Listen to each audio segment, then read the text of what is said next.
प्रिय विद्यार्थियों, good morning. आज हम बीए थर्ड ईयर का फर्स्ट पेपर समाजशास्त्री चिंतन के बारे में अध्ययन करेंगे। इसमें हम मार्क्स का द्वंद्वात्मक भौतिकवाद, इससे पहले हम मार्क्स के जीवन चरित्र और उनके चिंतन के आधारों की हम इसमें चर्चा कर चुके हैं। आज हम मार्क्स का द्वंद्वात्मक भौतिकवाद के ऊपर अध्ययन करेंगे। मार्क्स का द्वंद्वात्मक भौतिकवाद, डायलेक्टिकल मेटेरियलिज्म ऑफ मार्क्स। ये सच है कि मार्क्स द्वारा प्रस्तुत द्वंद्वात्मक भौतिकवाद के सिद्धांत में हीगल तथा फियरबाख के विचारों का कुछ प्रभाव अवश्य है, लेकिन मार्क्स का द्वंद्वात्मक भौतिकवाद इन दोनों विद्वानों के विचारों से बिल्कुल भिन्न है। मार्क्स ने लिखा है, मेरी द्वंद्वात्मक पद्धति हीगलवादी विचारों से भिन्न ही नहीं बल्कि उसके पूर्णतया विपरीत है। हीगल के अनुसार चिंतन की प्रक्रिया, जिसे वे विचार कहते हैं, वास्तविक संसार को बनाने वाली एक स्वतंत्र सत्ता है तथा वास्तविक संसार विचारों का ही एक बाह्य तथा दृश्य स्वरूप है। इसके विपरीत मेरे लिए मानव मस्तिष्क में विचारों का जन्म भौतिक जगत के प्रतिबिंब के रूप में होता है, जो बाद के एक विचारधारा के रूप में बदल जाते हैं। इस कथन से स्पष्ट होता है कि हीगल के अनुसार मनुष्य का भौतिक जगत द्वंद्वात्मक प्रणाली के अनुसार विकसित होने वाले विचारों का ही परिणाम होता है। इसके विपरीत मार्क्स का यह मानना है कि स्वयं विचारों का विकास भौतिक दशाओं के आधार पर होता है। यह भौतिक जगत ही मानवीय मस्तिष्क में प्रतिबिंबित होकर विचारों के रूप में हमारे सामने आता है। दूसरे शब्दों में, विचार कभी भी स्वतंत्र या निरपेक्ष नहीं होते, बल्कि इनका विकास भौतिक दशाओं के अनुसार ही होता है। इस प्रकार मार्क्स ने हीगल के द्वंद्ववाद को उल्टे रूप में प्रस्तुत किया। इस संबंध में मार्क्स ने अपनी पुस्तक दास कैपिटल के प्रथम खंड में लिखा है कि हीगल के लेखों में द्वंद्ववाद अपने सिर के बल खड़ा हुआ है, जबकि मैंने उसे अपने पैरों पर खड़ा कर दिया। यदि आप हीगल के रहस्यवादी खोल में से उसके तार्किक सार की खोज करना चाहते हैं तो आपको उसे सीधा खड़ा करके देखना होगा।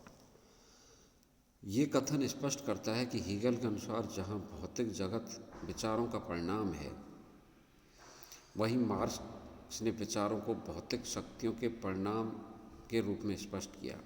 वास्तव में विचारों को न तो देखा जा सकता और न ही विचारों में होने वाले परिवर्तन का कोई वैज्ञानिक आधार होता। विचारों का रूप रहस्यवादी है, जिसके आधार पर वास्तविक जगत को नहीं समझा जा सकता। दूसरी ओर भौतिक पदार्थों का अस्तित्व सदैव से रहा है तथा उनके स्वरूप को वैज्ञानिक आधार पर समझा और देखा जा सकता है। मार्क्स ने द्वंद्वात्मक प्रणाली को भौतिक आधार पर स्पष्ट करने के लिए ये तर्क दिया कि पदार्थ अथवा भौतिक शक्तियाँ ही एक ऐसी वास्तविकता है जिसका एक मूर्त और वस्तुनिष्ठ रूप होता है। पदार्थ की प्रकृति के अनुसार ही हमारी चेतना और विचारों का निर्माण होता है। पदार्थ की प्रकृति के अनुसार ही हमारी चेतना और विचारों का निर्माण होता है। इस प्रकार जगत में परस्पर विरोधी शक्तियों के प्रभाव को पदार्थ के आधार पर ही समझा जा सकता है, विचारों के आधार पर नहीं। भौतिक पदार्थों का रूप एक जैसा नहीं रहता, बल्कि उसमें सदैव परिवर्तन होता रहता है। यह परिवर्तन भौतिक पदार्थों में विद्यमान अनेक आंतरिक विरोधों के कारण होता है। मार्क्स ने स्पष्ट किया कि हमारे भौतिक जगत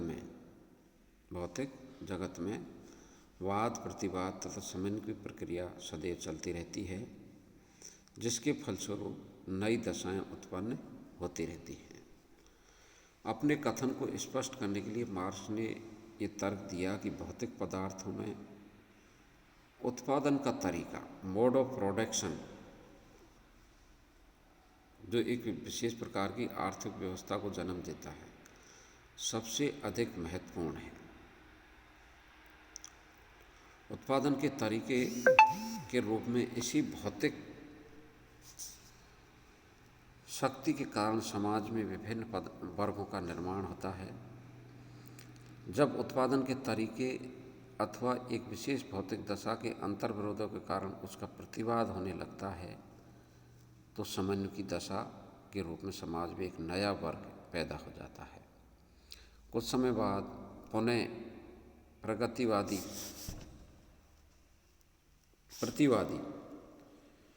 शक्तियों के प्रभाव पूर्ण बन जाने के कारण नए और पुराने वर्गों के बीच द्वंद्व की दशा उत्पन्न होने लगती है।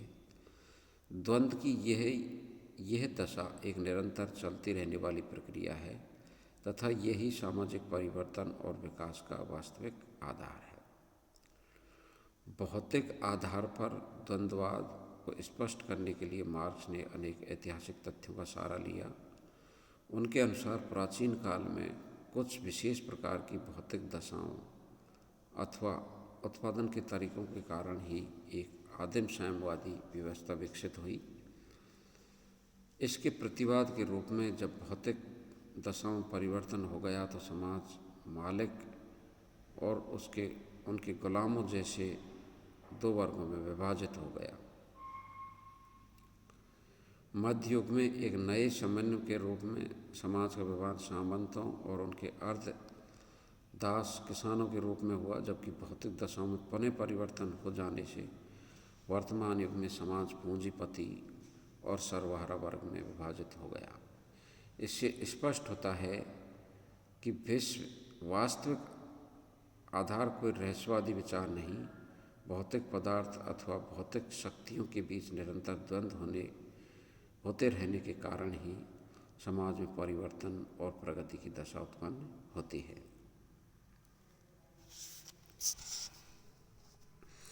उपयुक्त विवेचन से स्पष्ट होता है कि मार्क्स का द्वंद्ववाद और भौतिकवाद इस मान्यता पर आधारित है कि व्यक्ति की चेतना का वास्तविक आधार एक भौतिक पदार्थ है।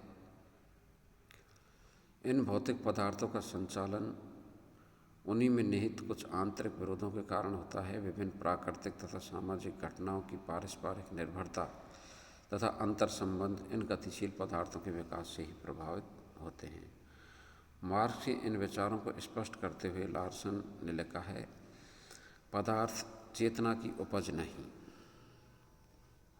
बल्कि चेतना पदार्थ की ही उन्नत उपज है। इस प्रकार मार्क्स ने हीगल की वैचारिक प्रधानता का खंडन करने के बाद भी हीगल की द्वंद्वात्मक संरचना के आधार पर द्वंद्वात्मक भौतिकवाद के सिद्धांत को प्रस्तुत किया। द्वंद्वात्मक भौतिकवाद इस प्रकार उन्होंने मार्क्स ने बताया। अब और इसको स्पष्ट करने के लिए द्वंद्वात्मक भौतिकवाद की विशेषताएं मार्क्स ने बताई, जो निम्न प्रकार से है। द्वंद्वात्मक भौतिकवाद पदार्थ को प्रमुख मानता है। हीगल के द्वंद्ववाद में जहाँ बाहरी जगत को विचारों का प्रतिबिंब माना गया, वहीं मार्क्स ने पदार्थ को प्रमुख मानते हुए ये स्पष्ट किया कि भौतिक जगत के अनुसार ही विचारों का निर्माण होता है। दूसरे शब्दों में प्रत्येक घटना का आधार भौतिक जगत है। विचारों को उन पदार्थों से अलग करके नहीं समझा जा सकता जो दृश्य, वास्तविक तथा प्रयोग सिद्ध होते हैं। प्रकृति के सभी तत्व परस्पर संबंधित होते हैं। दूसरी विशेषता है कि प्रकृति के सभी तत्व परस्पर संबंधित होते हैं। मार्क्स के अनुसार प्रकृति के अंदर विभिन्न पदार्थों तथा घटनाओं का समावेश होता है। प्रकृति के अंदर विभिन्न पदार्थों तथा घटनाओं का समावेश होता है, लेकिन ये सभी पदार्थ और घटनाएं एक दूसरे से पृथक और स्वतंत्र नहीं होती। उनके बीच परस्पर संबंध और पारस्परिक निर्भरता होती है। यदि हम किसी घटना के कारण और परिणामों को समझना चाहते हैं तो उन्हें एक दूसरे से पृथक करके नहीं समझा जा सकता, क्योंकि प्रत्येक घटना एक सुसंबद्ध संबद्ध संपूर्णता का अंग होती हैं एवं एक दूसरे को प्रभावित करती हैं। तीसरी जो विशेषता है, प्रकृति में गतिशीलता तथा परिवर्तनशीलता होती है। मार्क्स भौतिकवादी द्वंद्ववाद ये मानकर चलते हैं कि प्रकृति में गतिशीलता तथा परिवर्तनशीलता होती है। मार्क्स का विचार है कि प्रकृति के प्रत्येक अंग में सदैव गतिशीलता और परिवर्तन की प्रक्रिया चलती रहती है। ये गतिशीलता और परिवर्तनशीलता भौतिक पदार्थों की आंतरिक विशेषताओं के कारण होती है। दूसरे शब्दों में पदार्थ की प्रकृति निष्क्रिय न होकर सक्रिय होती है। भौतिक पदार्थों में निहित आंतरिक विरोधों के कारण जब उनमें परिवर्तन होता है तो इसी की परिवर्तन और विकास की दशा उत्पन्न हो जाती है। चौथी विशेषता है, पदार्थ में होने वाले परिमाणात्मक परिवर्तन गुणात्मक परिवर्तन उत्पन्न करते हैं। हीगल ने अपनी तात्विक विवेचना में ये बताया कि विचारों में होने वाले द्वंद्व से समाज में धीरे धीरे गुणात्मक परिवर्तन पैदा होते हैं। इसके विपरीत मार्क्स का द्वंद्वात्मक भौतिकवाद इस मान्यता पर आधारित है कि विकास की प्रक्रिया पदार्थों की संख्यात्मक वृद्धि से उत्पन्न होती है। इस मान्यता पर आधारित है कि विकास की प्रक्रिया पदार्थों की संख्यात्मक वृद्धि से उत्पन्न होती है।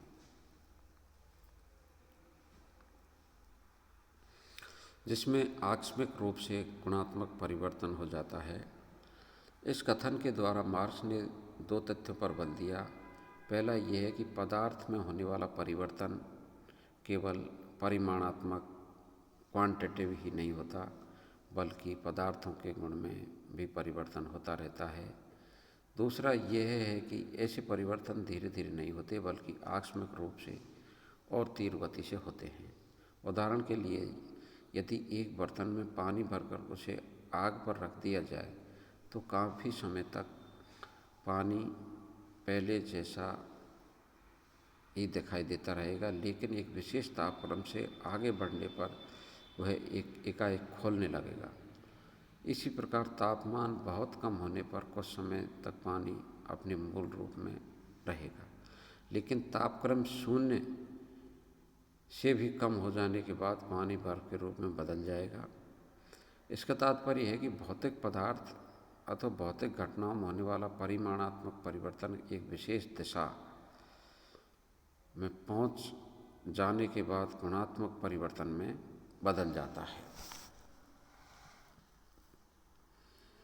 यह एक विस्फोटक अथवा क्रांतिकारी स्थिति होती है जिसमें सब कुछ बदला हुआ दिखाई देने लगता है।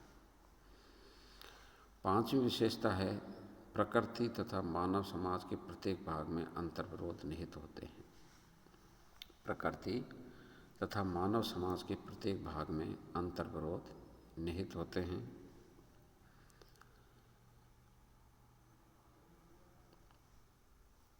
प्रकृति और मुख्यतः मानव समाज में परिमाणात्मक परिवर्तन के साथ गुणात्मक परिवर्तन क्यों होते हैं, इसे स्पष्ट करने के लिए मार्क्स ने यह माना कि प्राकृतिक घटनाओं के समान मानव समाज के विभिन्न पक्षों में भी परिवर्तन, विकास और विनाश के तत्व छिपे रहते हैं। इन्हीं अंतर्विरोधों के कारण आरंभ परिवर्तन संख्यात्मक अथवा परिणात्मक रूप में होता है, लेकिन एक निश्चित बिंदु पर पहुंच जाने के बाद उसमें एकाएक गुणात्मक परिवर्तन होने लगते हैं। छठी विशेषता है, परिवर्तन में विकास की दिशा नीचे से ऊपर की ओर होती है। परिवर्तन में विकास की दिशा नीचे से ऊपर की ओर होती है। जैसा कि स्टालिन ने लिखा है, मार्क्स की द्वंद्वात्मक प्रणाली ये स्पष्ट करती है कि पदार्थ अथवा सामाजिक घटनाओं में विकास की प्रक्रिया का रूप चक्रीय नहीं होता। दूसरे शब्दों में ये परिवर्तन इस तरह नहीं होता कि कुछ पहले घटित हो चुका है उसी की बाद में पुनरावृत्ति होने लगे, बल्कि ये आगे की ओर अथवा ऊपर की ओर होने वाला परिवर्तन होता है। मार्क्स ने यह भी स्पष्ट किया कि प्रत्येक आगामी परिवर्तन गुणात्मक दृष्टिकोण से पहले की तुलना में अधिक अच्छा होता है, यद्यपि अपने अंतर्विरोधों के कारण कोई भी विशेष दशा स्थायी नहीं होती। सातवां है द्वंद्वात्मक भौतिकवाद एक सार्वभौमिक घटना है। सातवीं विशेषता है द्वंद्वात्मक भौतिकवाद एक सार्वभौमिक घटना है। मार्क्स ने स्पष्ट किया कि कोई समाज अपनी संरचना और व्यवस्था को बनाए रखने के लिए चाहे कितने ही अच्छे ढंग से कार्य करे,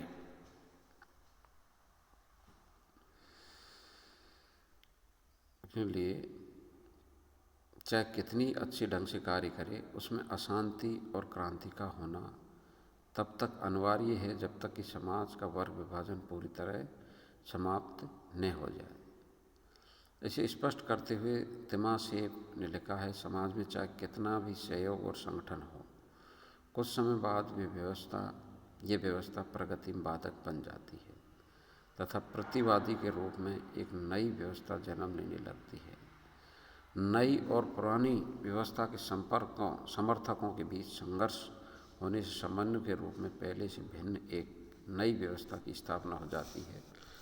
इस नई व्यवस्था में भी उसके विनाश के बीच छिपे होने के कारण कुछ समय बाद उसमें भी परिवर्तन होने लगता है और इस प्रकार द्वंद्वात्मक प्रक्रिया निरंतर आगे बढ़ती रहती है। स्पष्ट है कि समाज तथा इतिहास की व्याख्या करने में मार्क्स ने द्वंद्वात्मक प्रणाली को आधारभूत मानते हुए यह निष्कर्ष दिया कि भौतिक शक्तियों के बीच होने वाला द्वंद्व ही संपूर्ण सामाजिक परिवर्तन और विकास का वास्तविक आधार है। अब हम देखते हैं, ये रही द्वंद्वात्मक भौतिकवाद की विशेषताएं। अब हम देखते हैं कि द्वंद्वात्मक भौतिकवाद के उद्देश्य क्या है।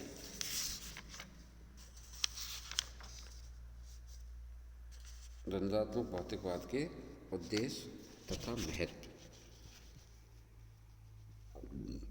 Objective and importancy of dialectical materialism. Marx ने द्वंद्वात्मक भौतिकवाद का सिद्धांत जिन उद्देश्यों को पूरा करने के लिए प्रस्तुत किया, उनसे इस सिद्धांत के महत्व पर भी प्रकाश पड़ता है। संक्षेप में इसे अग्रलिखित रूप में समझा जा सकता है। समाज की अनिवार्यता। द्वंद्वात्मक भौतिकवाद के उद्देश्य तथा महत्व। इसके उद्देश्य क्या हैं तथा महत्व क्या है। समाजवाद की अनिवार्यता। इस सिद्धांत का मुख्य उद्देश्य मार्क्स द्वारा ये स्पष्ट करना था कि पूंजीवादी व्यवस्था में निहित विभिन्न दोषों के कारण इसका भी उसी तरह अंत हो जाएगा जिस प्रकार अतीत में दासों का शोषण करने वाले मालिकों और सामंतवादी व्यवस्था का अंत हो गया। इसके फलस्वरूप समाजवादी व्यवस्था की स्थापना होना एक अनिवार्य घटना है, जिसमें सामाजिक आर्थिक व्यवस्था पर सर्वहारा वर्ग का ही अधिकार होगा। दूसरा महत्व या उद्देश्य है परिवर्तन की अनिवार्यता। द्वंद्वात्मक भौतिकवाद के बाद मार्क्स ने इस तथ्य को भी स्पष्ट किया कि परिवर्तन होना समाज का एक अनिवार्य नियम है। इसके द्वारा मार्क्स ये स्पष्ट करना चाहते थे कि श्रमिकों को अपने वर्तमान शोषण से चिंतित होने की आवश्यकता नहीं है। भौतिक दशाओं के बीच होने वाला द्वंद्व वर्ग रहित समाज के रूप में एक नए समन्वय को स्थापित करेगा। यह समन्वय पहले की सभी दशाओं से उच्च स्तर का होगा, जिसमें सर्वहारा वर्ग का कोई शोषण नहीं होगा। तीसरा उद्देश्य है वर्ग संघर्ष की अनिवार्यता। अनेक दूसरे विद्वानों ने जहाँ संघर्ष को एक असहयोगी प्रक्रिया मानते हुए इसे सामाजिक प्रगति के में बाधक माना, वहीं मार्क्स ने अपनी द्वंद्वात्मक प्रणाली के आधार पर वर्ग संघर्ष को एक आवश्यक और उपयोगी दशा के रूप में स्वीकार किया। मार्क्स का विश्वास था कि कोई सिद्धांत तभी व्यवहारिक बन सकता है जब वह जनसाधारण की आवश्यकताओं को पूरा करने में सहयोग कर सके। ऐतिहासिक आधार पर विभिन्न युगों की आर्थिक व्याख्या के द्वारा मार्क्स ने स्पष्ट किया कि दुनिया का संपूर्ण इतिहास वर्ग संघर्ष का इतिहास है तथा प्रत्येक युग में होने वाले संघर्ष से समाज पहले की तुलना में अधिक अच्छा बना है। पूंजीवादी व्यवस्था के दोषों के कारण इस व्यवस्था में भी वर्ग संघर्ष इसलिए अनिवार्य है कि इसी के द्वारा सर्वहारा वर्ग के हितों की रक्षा हो सकती है। चौथा उद्देश्य या महत्व है क्रांति का औचित्य। इस सिद्धांत के द्वारा मार्क्स ये भी बताना चाहते थे कि भौतिक पदार्थों में होने वाले परिमाणात्मक परिवर्तन एक निश्चित बिंदु के बाद समाज में अनेक गुणात्मक परिवर्तन एकाएक तथा आकस्मिक रूप से उत्पन्न करते हैं। इस नियम के आधार पर पूंजीपतियों द्वारा परिमाणात्मक रूप से श्रमिकों का जो शोषण किया जाता है उसके फलस्वरूप गुणात्मक परिवर्तन के रूप में सर्वहारा वर्ग द्वारा क्रांति का होना आवश्यक है। यह क्रांति उचित है क्योंकि लक्ष्य को पाने के लिए कोई भी साधन बुरा नहीं होता। क्रांति के द्वारा ही समाज से धनी और निर्धन का भेद समाप्त हो सकता है तथा इसी की सहायता से एक वर्ग रहित समाज की स्थापना की जा सकती है। पांचवा उद्देश्य है श्रमिकों को संगठित होने की प्रेरणा। मार्क्स के इस सिद्धांत का एक व्यवहारिक महत्व श्रमिकों में बढ़ती हुई अलगाववादी प्रवृत्ति टेंडेंसी ऑफ एलिनेशन को रोकने से संबंधित है। मार्क्स का उद्देश्य श्रमिकों को यह संदेश देना था कि अपने शोषण से उन्हें निराश होने अथवा शोषण को अपना भाग्य मानकर पूंजी व्यवस्था में अपने आप को ऐसा समझ लेना उचित नहीं है। सर्वहारा वर्ग संगठित होकर प्रतिवादी दशा के रूप में जब इस व्यवस्था का विरोध करेगा तो धीरे धीरे संपूर्ण सामाजिक आर्थिक व्यवस्था पर उसी का अधिकार हो जाएगा। इस दशा को मार्क्स ने सर्वहारा वर्ग का अधिनायकवाद कहकर श्रमिकों में एक नई आशा का संचार किया तथा उन्हें संगठित होकर शोषण का विरोध करने की प्रेरणा दी। छठा महत्व या उद्देश्य है पूंजीपतियों को चेतावनी।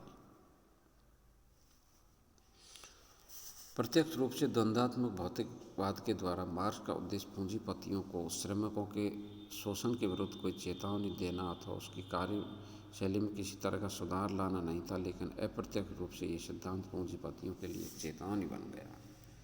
इस संबंध में तिमोशेव ने लिखा है, मार्क्स के सुसंबद्ध और तार्किक विचारों से इंग्लैंड के उद्योगपति ये अनुभव करने लगे कि श्रम कल्याण की ऐसी व्यवहारिक योजनाएं लागू की जाएं जो श्रमिकों के असंतोष को रोककर उनके लिए रक्षा कवच का कार्य कर सकें।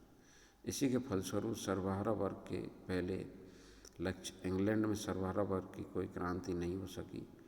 स्पष्ट है, द्वंद्वात्मक भौतिकवाद के सिद्धांत ने पूंजीपतियों के लिए एक चेतावनी का कार्य किया तथा इसी के फलस्वरूप अनेक देशों के पूंजीपतियों ने स्वयं ही श्रमिकों की दशा में सुधार करना प्रारंभ कर दिया।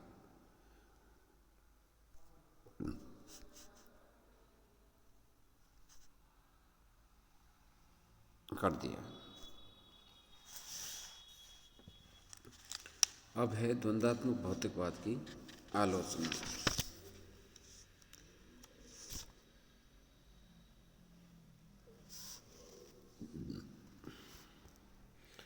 द्वंद्वात्मक भौतिकवाद की क्या क्रिटिसिज्म ऑफ डायलेक्टिकल मेटेरियलिज्म।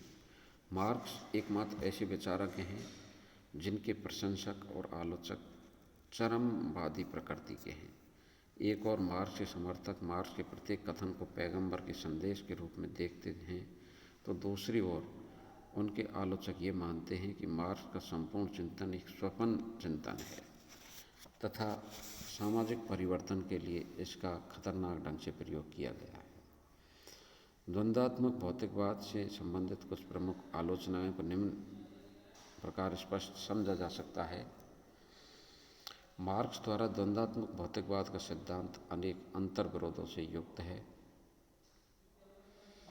एक और मार्क्स ने यह माना कि प्रकृति के समान भौतिक पदार्थों के बीच में वाद प्रतिवाद के रूप में एक द्वंद्व सदैव चलता रहता है, जिसके फलस्वरूप समन्वय की एक नई दशा स्थापित होती है। दूसरी ओर मार्क्स ने यह मान लिया कि भौतिक दशाओं पर सर्वहारा वर्ग का आधिपत्य या दूसरे शब्दों में साम्यवाद की दशा विकास का अंतिम स्तर होगा, इसका फिर कोई प्रतिवाद नहीं होगा।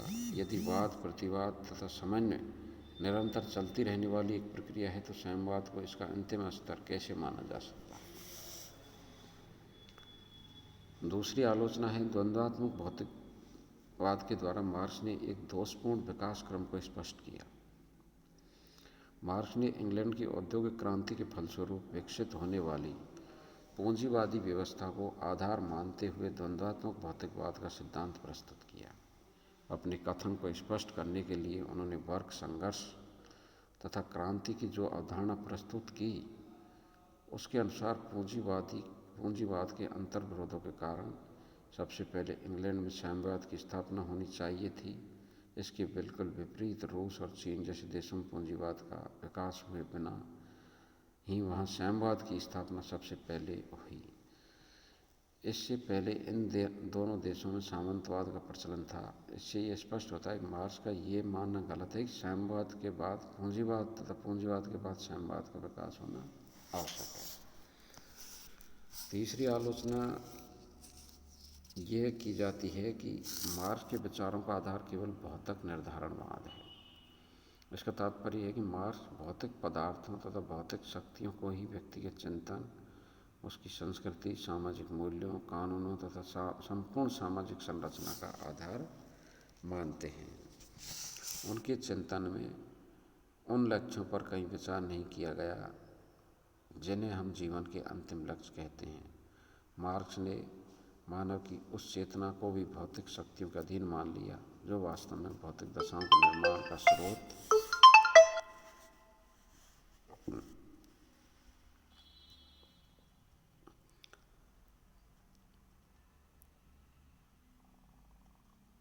उनके चिंतन में उन लक्ष्यों पर कहीं विचार नहीं किया गया जिन्हें हम जीवन के अंतिम लक्ष्य कहते हैं। मार्क्स ने मानव की उस चेतना को भी भौतिक शक्तियों का अधीन मान लिया जो वास्तव में भौतिक दशाओं के निर्माण का स्रोत होती हैं। इस आधार पर मार्क्स के विचारों को पक्षपातपूर्ण तथा एकपक्षीय कहा जाता है। द्वंद्वात्मक भौतिकवाद के सिद्धांत में मार्क्स ने यह स्पष्ट किया कि भौतिक शक्तियों के बीच द्वंद्व होने से संघर्ष का उत्पन्न होना एक स्वाभाविक घटना है। एक विशेष अवस्था बाद में निहित दोषों के कारण प्रतिवाद की दशा पैदा होती है, फलस्वरूप समन्वय के रूप में एक नई दशा उत्पन्न होती है। इस प्रकार प्रत्येक युग में वर्ग संघर्ष समाज की एक अनिवार्य विशेषता रही है। इस आधार पर मार्क्स ने संघर्ष को सहयोग की अपेक्षा अधिक महत्व दिया। ये इतिहास की एक अपूर्ण व्याख्या है। विभिन्न युगों में वाद और प्रतिवाद के द्वंद्व के फलस्वरूप समाज में संघर्ष ही नहीं हुए बल्कि अनेक ऐसे रचनात्मक परिवर्तन भी हुए जिनके फलस्वरूप मानव बर्बरता के युग से आगे बढ़ते हुए सभ्यता के वर्तमान स्तर तक पहुंच सका। इसका तात्पर्य है कि द्वंद्व की दशा संघर्ष के साथ सहयोग की दशा में भी वृद्धि करती है। मार्क्स ने द्वंद्वात्मक भौतिकवाद के सिद्धांत का निर्माण की एक नीति के रूप में किया, जिसके फलस्वरूप उनका चिंतन बहुत पक्षपातपूर्ण हो गया। इस सिद्धांत के द्वारा उनका उद्देश्य श्रमिकों को पूंजीपतियों के विरुद्ध संगठित करके उन्हें मानसिक रूप से क्रांति के लिए तैयार करना था। कुछ विद्वान यहाँ तक मानते हैं कि मार्क्स अपने विचारों को सिद्धांत का जामा पहनाकर श्रमिकों के मसीहा बनना चाहते थे। इसी कारण उन्होंने प्रत्यक्ष उस विद्वान का विरोध किया जो उनसे भिन्न विचारों के आधार पर समाजवादी व्यवस्था लाने में पक्ष में था।